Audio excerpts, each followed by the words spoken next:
I'm not going to ID myself. Okay, if you don't, then I'm just going to tell you, you're going to jail. This is what happens when an officer tries to demand ID without legal justification, only to get completely schooled on the law. Here, we have another case of an auditor standing firm on his rights while officers attempt to pressure him into compliance. It starts with a simple question, do you have ID? But quickly turns into a lesson on constitutional rights. The auditor knows his rights and refuses to provide identification, and that's when the intimidation tactics kick in. The officers push the idea that he has no legitimate reason to be there, but in reality, public property is just that, public. He challenges them, asking for legal justification, and instead of providing it, they escalate. Then comes the classic threat. If you don't provide ID, you're going to jail. But the auditor doesn't back down, pointing out that suspicion alone is not a crime. Hello. I just want to let you know I'm just looking around. Okay. Okay, cool. Have a good day. Where are you from? What do you mean, where am I from? Like, where do I live currently? You can't just be in here, unfortunately. Well, this is city property. Okay, you can't be in here. We're going off for a call right now. You actually have to leave. You can go. I'm not going to stop you by any means. You can't be in here. There's no signs that say I can't. You cannot, sir. You need to walk out. You can't just walk in. This is a secured facility. It's not secured because the garage doors are open. There's no signs that say authorized personnel You can't only. be in here. You need to leave. Can I help you? You need to back away from me 6 feet, please. Can I help you? We're about to go on a call, so Go you need to ahead. back up. I'm good. Who are you? What do you mean? Why do you need to know that information? Who are you? Why do you need to know that information?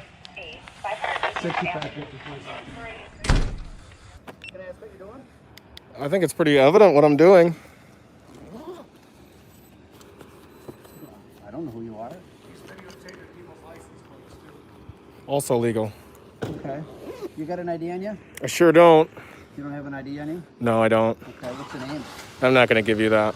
Okay, well, we're here for a legitimate reason, so I'm asking for your name. Sure. Okay, you can ask all you'd like. Okay, well, if you're not going to give me that name and you're here and you have no legitimate reason, I'm asking you. I'm not going to leave either. I'm busy doing something, obviously. Well, then just explain to me what you're doing. I'm filming. It's quite evident. What's your name and badge number? Let's start with that. My name is Officer Jesse Neely, 2405. Okay, cool. What's your name and badge number? Chase Jensen, 2411. 2411. Okay, great. Is there a reason you're blocking the ambulance hall? Yeah, it's city property. I wasn't in her face. I have it all on camera, obviously. She was telling me. She can say what she wants. Camera doesn't lie.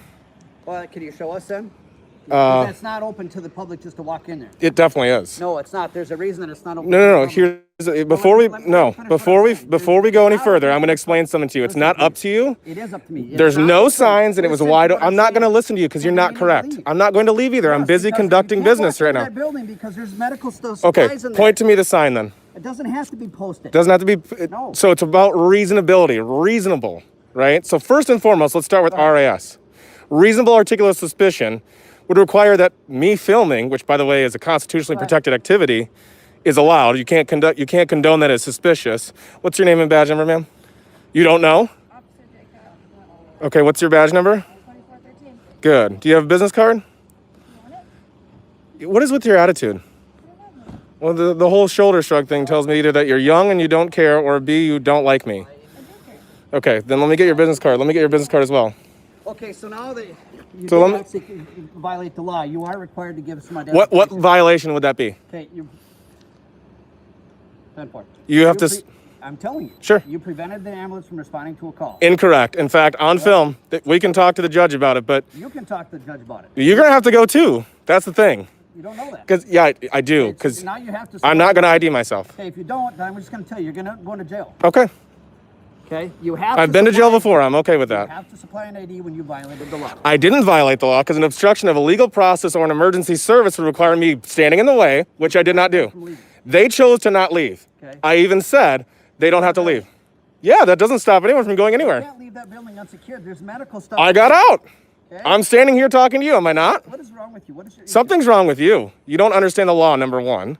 You don't like First Amendment auditors, obviously. I do understand the law, and I am fully support of the Constitution. Are you? Because it doesn't seem like it right now. You told me that I'm suspicious because I'm filming. So let's... That's the call that we received. Sure, it's still not illegal. It's not illegal. Nope.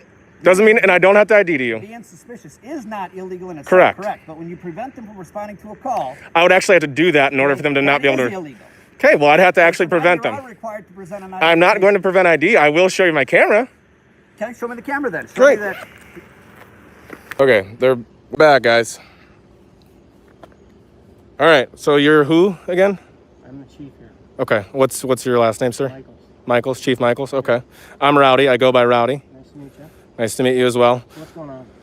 I'm filming your public facility here, and basically, there's some misconceptions about the law and the rules.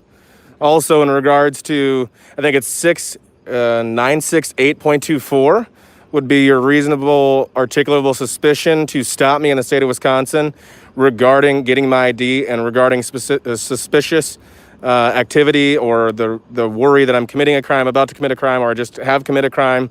So that's gone. I've satisfied everything that you're worried about. I've told you what I'm doing here. I've tried to be respectful, but there's a couple approaches that don't work well with me, and I'm sure they don't work well with most community. Now, the options that we have are either A, the community sees that you guys are capable of resolving issues, even if it starts off on the wrong foot, or B, they see that you can't. We end up in a big deal. You take me to jail, which is all fine if you want to go that route, but that's just the difficult way. Okay, how did you get into the building? The garage door is wide open. Wide open? Yeah. Okay. I mean, there's no signs anywhere saying authorized personnel only, etc. I mean, there's just none. And you were asked to leave at one point, correct? And where am I? But you were asked to leave, correct? And I did. I stepped out of the building. Are they on a call right now? Yes, they had to wait for him to leave. They didn't have to wait for me to leave. They shut the door and then they sat in there a little bit longer, which You prevented them from leaving according to them, and they're willing to give a written statement on it. they can give a written statement, and according to them, but I just showed you I understand, but I just showed you the video. Okay? And I agree with the video. I know that, but what I'm saying is even if they give you a written statement, it doesn't matter. I've shown you the video. That's the same thing that's going to come out in court. Have you accomplished what Am I free to go? Absolutely. The auditor stood firm, refused to provide ID without legal justification, and didn't fall for the intimidation tactics that were thrown his way. Instead, he flipped the script, forcing the officers to justify their actions, and when they couldn't, their frustration became obvious. It's interesting how quickly the conversation shifted. At first, the officers were confident, acting as if they had the absolute right to demand identification and enforce their commands. But as soon as the auditor pushed back, asking for a specific law that required him to comply, the cracks started to show. The hesitation, the vague explanations, and the sudden shift in tone, it's a pattern we see too often. Many officers are used to people simply obeying without question, but when they encounter someone who actually understands the law, they're forced to rethink their approach. And let's not forget the moment when the chief stepped in. Unlike the other officers, he at least attempted to de-escalate, but even then, the reality was clear. This is why First Amendment audits exist. It's not about creating conflict, it's about accountability. If officers are truly there to uphold the law, they should welcome these interactions as a chance to prove they respect